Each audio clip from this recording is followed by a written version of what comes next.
सुजलां सुफलां मलयज शीतलां सस्यश्यामलां मातरं वन्दे मातरम् शुभ्रज्योत्स्ना पुलकितयामिनी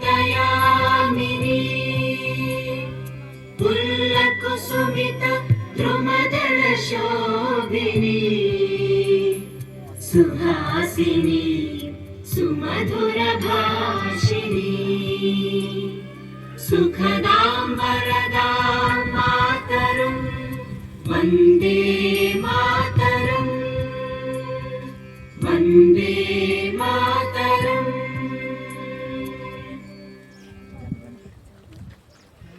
धन्यवाद। नेतृत्व करते हुए अस्मिता कुमारी कक्षा 8वीं, उनके पीछे युवक मंडल कैलाशपति युवक मंडल चस्क का दस्ता।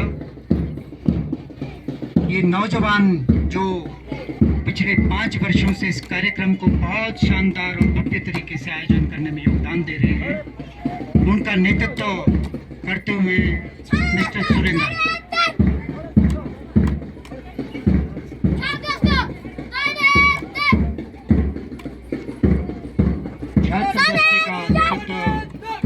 रोहित मंच से गुजरते हुए महिला मंडल का नेतृत्व करते हुए श्रीमती पुष्पा, इनका दस्ता इस कार्यक्रम में शामिल हुआ है। ये मंच से गुजरते हुए अपने स्थान की ओर बढ़ते हुए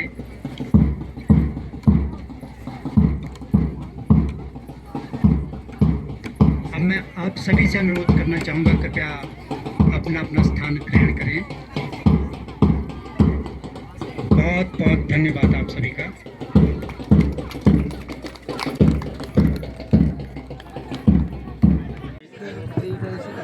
यहाँ पर कैलाशपति युवक क्लब चसक व मंच पर विराजमान हमारे यहाँ के स्कूल के headmaster Barma sir, Ashwani sir, Chaman sir और माँ मिरकुल माता जी के पुजारी जी, बाकी यहाँ पर उपस्थित सभी वार्ड पंच, प्रधान, उप प्रधान, जितने भी हमारे शिक्षकगण, सम्मानित शिक्षकगण व चसक गांव की पूरी तमाम जनता जो कि गवर्नमेंट मिडिल स्कूल के इस प्रांगण में जितने भी लोग उपस्थित हैं, मैं आपका सबका आज हार्दिक स्वागत करता हूं, अभिनंदन करता हूं। और साथ में मैं आज के 79वें स्वतंत्रता दिवस की आप सबको हार्दिक शुभकामनाएं देता हूं।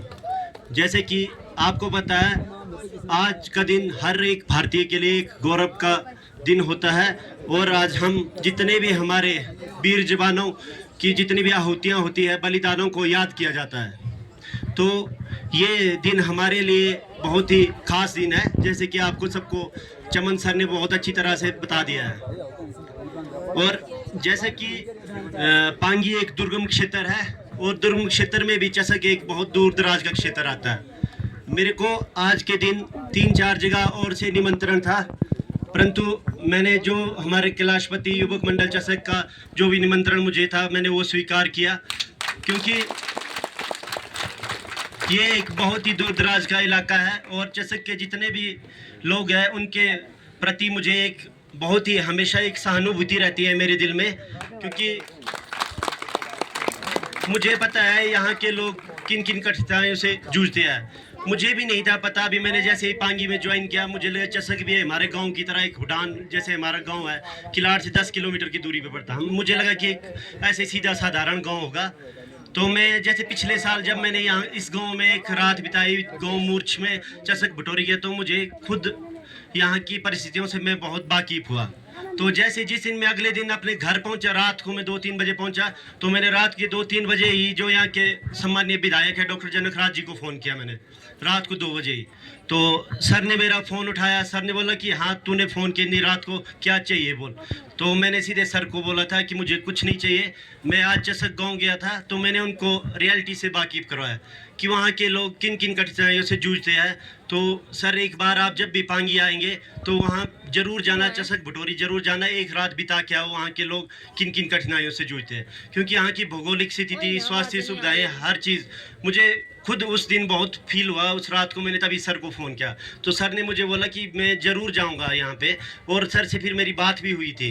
तो मैं चाहता हूँ कि मेरे ओपीडी के बाहर जब भी कोई मेरे पास आता है कि चसक से है, चसक भटोरी से है, कोई भी आता है, तो मेरे दिल में एक अलग सी सहानुभूति रहती है। तो मैं हमेशा, मेरा ये प्रयास रहता है कि मैं जल्दी से फ्री कर सकूं जितना मेरे से हो सकता है।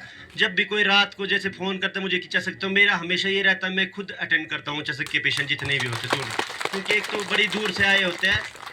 अभी जैसे मैं कल की बात करता हूँ, चसक भटोरी से एक 5 महीने का बच्चा लाया था हॉस्पिटल में, जिसके सिर पे बहुत सारा पीक भर गया था, तो सिस्ट बन गई थी। तो उस बच्चे को ना वो खाना खा रहा था, ना इतना ज़्यादा बुखार था, उसको मैं अगर आगे भी भेजता तो सबसे नियरेस्ट सेंटर कुल्लू पड़ता है, जो कि 200-300 किलोमीटर दूर है। तो मैंने उनको आगे जाने की सलाह दी, क्योंकि मेरे पास यहाँ ऑपरेशन थिएटर की पूरी टीम उपलब्ध नहीं है, और 5 महीने का बच्चे पे ब्लेड चलाना एक बहुत बड़ी बात होती है। तो फिर मैंने उनको एडवाइस किया, बट उनकी स्थिति इतनी दयनीय थी कि मैं कुछ कर नहीं पाया। फिर मजबूरी में मुझे उसे किलाड़ में ही ऑपरेट करने पड़ा, और भगवान की दया से बच्चा बिल्कुल ठीक है अभी। तो मुझे ये था कि बच्चा चसक भटोरी का है, शायद अगर कहीं और का होता मैं उसे कुछ काउंसलिंग करके भेज भी देता, क्योंकि इतनी दूर दराज से आए हैं। तो मेरा हमेशा यही प्रयास रहता कि मैं यहाँ के लोगों के लिए कुछ एक अच्छा कर सकूँ। जैसे अभी बात की डॉक्टर कविता की, मैं आपसे ये आग्रह करता हूँ कि आप भी जब भविष्य में आपको मौका मिलेगा जॉब करने का, तो अपने पांगी में ज़रूर आके जॉब करना, क्योंकि शिमला और टांडा जैसी जगह में जॉब करना कोई बड़ी बात नहीं है, बट पांगी में जॉब करना एक बहुत बड़ी चीज़ है। जब मैं शिमला में होता था तो मेरा जो बॉस होता था सर्जन, तो हम सब कुछ तैयार कर, हमसे कोई नस कट जाती थी तो हम अपने बॉस को बुलाते कि सर हमसे गलती से नस कट गई है, तो वो रिपेयर करते थे। बट पांगी में हर चीज़ बंदे को खुद करनी पड़ती है। यहाँ से ना पेशेंट को कहीं भेजा जाता है, ना कहीं। बर्फ़ के टाइम यहाँ पे हर पेशेंट को चाहे जो मर्जी स्थिति हो, किलाड़ में ही वो करना पड़ता है। तो मैं आपसे वो रहूँगा कि अगर मौका मिलेगा भविष्य में ज़रूर पांगी में जॉब करना, क्योंकि यहाँ का जॉब करना और मेडिकल कॉलेज में जॉब करना धरती आसमान का डिफरेंस है।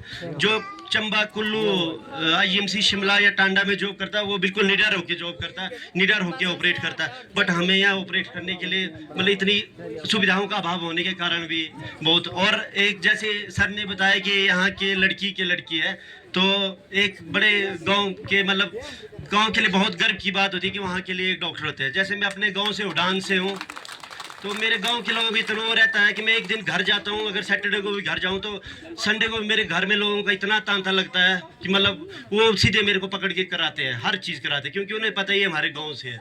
तो गाँव के लिए एक बड़ी एक उपलब्धि होती है ये चीज़।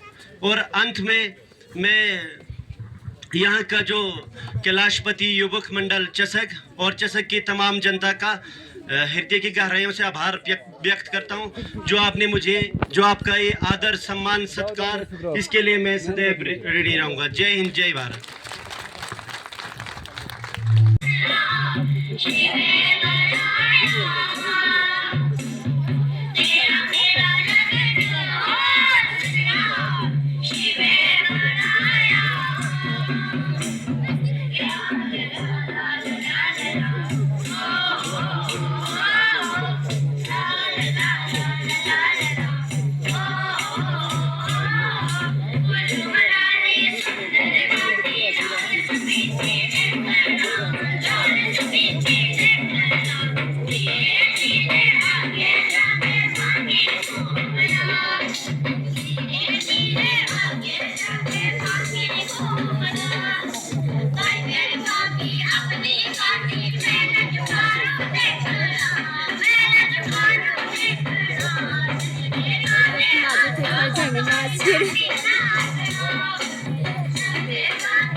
Thank you.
चलते जाए बिल्कुल।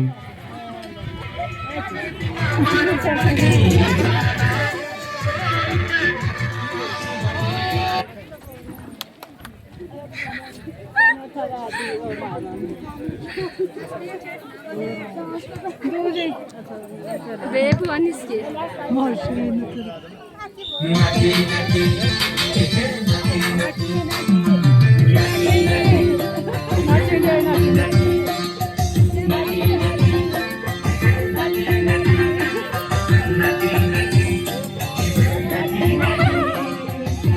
कदम कदम बढ़ाए जा।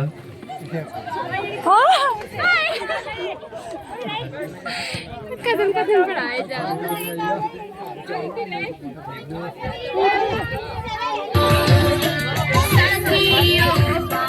मंजूर हुई है क्योंकि आपके घर में आपकी माँ बीमार है। दुनिया में किसे प्रॉब्लम नहीं, जिंदगी का दूसरा नाम ही प्रॉब्लम है। बता, अपने भाइयों में से कोई ऐसा भी है जिसकी बूढ़ी माँ आंखों से देख नहीं सकती और उसका इकलौता बेटा रेगिस्तान की धूल खा रहा है? कोई ऐसा भी है जिसकी माँ की अस्थियां इंतजार कर रही है कि उसका बेटा जंग जीत कर आएगा और उसकी अस्थियों को गंगा में प्रवाहित कर देगा? कोई ऐसा भी है जिसका बूढ़ा बाप अपनी जिंदगी की आखिरी घड़ियां गिन रहा है और हर दिन अपनी मौत को यह कहकर टाल देता है कि मेरी चीता को आग देने वाला बॉर्डर पर खड़ा है। अगर इन सब ने अपनी प्रॉब्लम का बहाना देकर छुट्टी ले ली तो ये जंग कैसे जीती जाएगी? बताओ मथुरा दास, बताओ।